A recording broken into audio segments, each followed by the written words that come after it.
अस्सलाम वालेकुम फ्रेंड्स। कुछ दोस्त समझते हैं कि बैटरी शेयरिंग वाले मोड यानी कि एसबीयू मोड में हमारा खर्चा कम हो जाता है, लेकिन आज की वीडियो में मैं इस चीज़ को प्रूफ करूंगा कि खर्चा जो है एसबीयू मोड में ज़्यादा हो रहा होता है जबकि वावडा शेयरिंग मोड में कम हो रहा होता है। वो कैसे? यहाँ पर जैसा कि आप देख सकते हैं 3.1 किलोवाट लोड है इस टाइम और 2.2 किलोवाट ये है पीवी की जनरेशन, ये और 5 एम्पेयर से बैटरी चार्ज हो रही है। और यहाँ पर आप देख सकते हैं वावडा शेयरिंग से ये चल रहा है। 5 नंबर की रीडिंग पे आपने देखना है कि कितने किलोवाट की शेयरिंग हो रही है। तो यहाँ पर आप देख सकते हैं कि इसमें 1.22 किलोवाट की शेयरिंग हो रही है, यानी कि इतनी ये वावडा को यूज कर रहा है। 1300 वाट या 1200 वाट के राउंड अबाउट ये वावडा से ले रहा है। तो इसमें हम इसका चेंज करके देखते हैं। 3.5 किलोवाट लोड है अभी भी हमारा, और हम यहाँ से इसका देखते हैं कि नंबर 1 पे क्या चीज चल रही है। जैसे कि आप देख सकते हैं नंबर 1 पे एमकेएस है, तो मैं इसको चेंज कर देता हूँ। एमकेएस की बजाय मैं यहाँ पर इसको एसबीयू कर देता हूँ। तो फिर हम इसका देखते हैं कि ये कितना खर्चा कर रहा होता है। तो एसबीयू मैंने कर दिया है, लोड भी उतना ही है और ये जनरेशन जो है ये कम हो चुकी है। आप देख सकते हैं 400 समथिंग, और इसमें 5 नंबर की जो रीडिंग है उसको अब हम देखेंगे कि वो कितनी आती है। 5 नंबर की रीडिंग जो है 3.6 किलोवाट है। ये देख सकते हैं 5 नंबर की रीडिंग 3.6 किलोवाट। ये वावडा से हमारा इन्वर्टर ले रहा है और सोलर को इसने बिल्कुल छोड़ दिया है और बैटरी चार्जिंग पे है। 3.6 किलोवाट लोड हमारा उतना ही है, कम ज्यादा नहीं हुआ, लेकिन सोलर की जनरेशन कम हो गई है और इसने एनर्जी मीटर से ज्यादा लेना शुरू कर दिया है, वावडा को ज्यादा यूज करना शुरू कर दिया है। किसी भी इन्वर्टर में ये चीज यहाँ पर डिस्प्ले में आनी चाहिए कि हमारी वावडा कितने किलोवाट यूज हो रही है, लेकिन हमें इस चीज का पता नहीं चलता क्योंकि हमारे पास कोई एनर्जी मीटर नहीं होता, कोई वाट मीटर नहीं होता। तो कुछ लोगों ने इस टाइप के इनपुट में एम्पेयर मीटर लगाए होते हैं, वो एक्यूरेसी से नहीं बता रहे होते। आपको एक एनर्जी मीटर लगाना चाहिए या फिर आपको वाट मीटर लगाना चाहिए जो कि आपको एक्यूरेसी से बता सके कि आपकी वावडा का कितना खर्चा हो रहा है इस टाइम। यहाँ पर आप देख सकते हैं ये 400 वाट है और ये 3.6 किलोवाट का लोड है। तो ये सोलर की जनरेशन बहुत ही लो है। अभी मैं आपको चेंज करके दिखाता हूँ। अभी इसको चेंज करते हैं। यहाँ पर नंबर 1 में हम जाते हैं। कुछ लोगों के पास एमकेएस मोड नहीं होता तो फिर वो क्या सिलेक्ट कर सकते हैं इसमें। यहाँ पर हमारे पास एसयूबी मोड है जिसमें वावडा शेयरिंग होती है। तो वावडा शेयरिंग का मोड मैंने यहाँ सेलेक्ट कर लिया है। जैसे ही मैंने वावडा शेयरिंग को सिलेक्ट किया है हमारा लोड उतना ही है, लेकिन सोलर जनरेशन बढ़नी शुरू हो गई है। जैसे कि आप देख सकते हैं ये ऊपर को जा रही है। आप यहाँ पर देख सकते हैं 3.9 किलोवाट का लोड चल रहा है और 2.2 की जनरेशन है, और जो बैटरी चार्जिंग है वो 0 है। अप्रोक्सीमेटली हमारी बैटरी फुल हो चुकी है, 54 पे फुल हो जाती है। तो अब हमने देखनी है एनर्जी मीटर की 5 नंबर रीडिंग के वो कहाँ पर जाकर स्टॉप होती है। जैसा कि आप देख सकते हैं 1.8 या फिर 1.7 भी हो जाती है कभी। तो हमारा जो लोड है वो पहले 3.5 था, अब 3.9 किलोवाट चल रहा है या 3.8। तो इस लोड के ऊपर इसकी कंजम्पशन जो है पहले से काफी कम है और पहले इसकी कंजम्पशन बहुत ज्यादा थी। 3.9 किलोवाट का लोड चल रहा है, पहले 3.5 किलोवाट का लोड चल रहा था और अब ये 4 किलोवाट का लोड चल रहा है। तो हमारी कंजम्पशन इस मोड में बढ़ जानी चाहिए, लेकिन ये देख सकते हैं आप 2.0 किलोवाट 2.06 किलोवाट की कंजम्पशन है जो वावडा से हो रही है।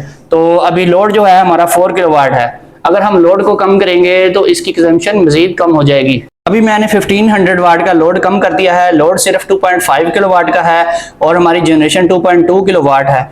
तो अब देखेंगे कि हमारे एनर्जी मीटर की 5 नंबर रीडिंग क्या शो करती है। ये देखें जी, सिर्फ 0.29.3 यानी कि 290 वाट या 300 वाट की हमारी कंजम्पशन हो रही है। अभी मैं आपको यहाँ से चेंज करके दिखाता हूँ कि चेंज करने से क्या इम्पैक्ट आता है। नंबर 1 पे एसयूबी है, इसको हम जैसे ही एसबीयू करते हैं, एसबीयू करने पे इसकी कंजम्पशन आप देखिएगा कि कितनी रह जाती है। एसबीयू मैंने कर दिया, यहाँ पर इसने वावडा को टोटली कट ऑफ करवा दिया। अब वावडा चूंकि कट ऑफ हो चुकी है तो अब टोटली जो है कंजम्पशन नील हो जाएगी। क्योंकि वावडा अब नील हो चुकी है एसबीयू मोड पे, तो 5 नंबर में जो रीडिंग है वो 0 हो चुकी है, यानी कि इसकी कंजम्पशन अब टोटली नील हो चुकी है क्योंकि बैटरी मुकम्मल चार्ज हो चुकी है और वावडा को इसने ऑटोमेटिकली कट ऑफ कर दिया है। लेकिन जैसे ही बैटरी हमारी लो होगी इसने कंजम्पशन पहले से भी ज्यादा शुरू कर देनी है, वावडा से बहुत ज्यादा इसने लेना शुरू कर देना है। अब मैंने अगेन लोड बढ़ा दिया है, 3.6 किलोवाट का लोड है जबकि जनरेशन हमारी कम है। तो अब देखेंगे कि वावडा से जनरेशन तो है इसका 0.00, वापडा से कुछ भी नहीं ले रहा क्योंकि वापडा को ये यूज ही नहीं कर रहा। जैसे ही हमारी बैटरी लो होगी जो कि तेजी से ड्रेन हो रही है और ये एक खास किस्म के वोल्टेज पे जब पहुंचेगी तो इसने वापडा को स्टार्ट कर देना है यूज करना। जैसा कि आप देख सकते हैं कि 47.7 पे इसने वापडा को ऑन करवा दिया है। SBU मोड करने के बाद आप देख सकते हैं कि हमारी पीवी की जो जनरेशन है वो 600 वाट है, लोड 2.9 किलोवाट है, 6 एम्पेयर से बैटरी चार्ज हो रही है और 58.4 वोल्टेज पे बैटरी दोबारा पहुंच चुकी है। और ये 5 नंबर रीडिंग आप देख सकते हैं 2.7 किलोवाट, यानी कि बहुत ज्यादा कंजम्पशन है। टोटली ये वापडा को यूज कर रहा है, 2.7 ले रहा है वापडा से और लोड है हमारा 2.8। तो ये एक बहुत बड़ा जुल्म है जो कि इन्वर्टर कर रहा है, बहुत ज्यादा वापडा से कंज्यूम कर रहा है बिजली। तो SBU मोड चलाने वाले लोग ये बात नोट कर लें, जब भी आप SBU मोड पे रखेंगे तो या तो इन्वर्टर आपका वापडा को जीरो कर देगा, बिल्कुल नहीं लेगा, और जैसे ही बैटरी लो होगी तो ये वापडा से बहुत ज्यादा लेना शुरू कर देगा।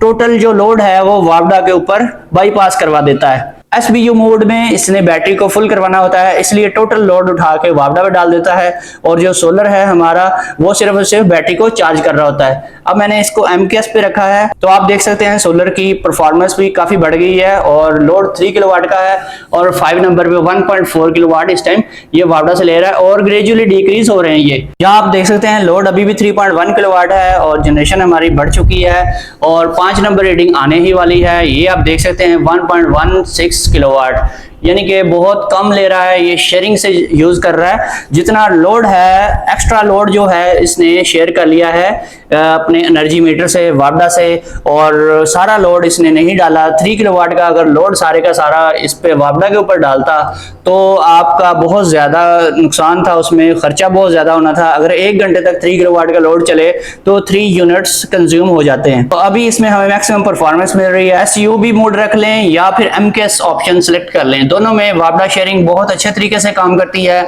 और कम से कम खर्चा जो है वापडा से हो रहा होता है। जबकि SBU मोड में आपकी जब तक बैटरी फुल नहीं होती तब तक ये वापडा को नहीं छोड़ेगा और 0 कर देता है जिस टाइम बैटरी फुल हो जाती है। जब बैटरी हमारी फुल होगी 54 वोल्टेज पे पहुंच जाएगी और चार्जिंग भी नील हो जाएगी, 0 एम्पेयर से चार्जिंग होगी, उस टाइम ये SBU मोड पे अगर चल रहा हुआ होगा तो वापडा को टोटली कट ऑफ करवा देगा। लेकिन SBU मोड में ये वापडा को कट ऑफ सिर्फ उस टाइम करवाएगा जब आपकी बैटरी फुल होगी, लेकिन जब तक बैटरी फुल नहीं होती ये वापडा से ही सारा लोड चलाता रहेगा और टोटल जो है सोलर की पावर वो बैटरी को चार्जिंग करवाने के लिए देता रहेगा, जिसकी वजह से आपकी सोलर की परफॉर्मेंस भी कम हो जाएगी, पावर आपको पूरी नहीं मिलेगी और बैटरी भी देर से चार्ज होगी। अब कुछ लोगों ने सोलर पैनल बहुत ज्यादा लगाए होते हैं, उनकी बैटरियां जल्दी चार्ज हो जाती हैं, उनको SBU मोड रखने में कोई हर्ज नहीं है, वो SBU मोड पे अपना इन्वर्टर चला सकते हैं। लेकिन जिनके पास सोलर पैनल कम है और लोड बहुत ज्यादा है उनको हमेशा वापडा शेयरिंग से ही फायदा मिलता है। SBU मोड रखने से उनका बहुत ज्यादा बिल आता है।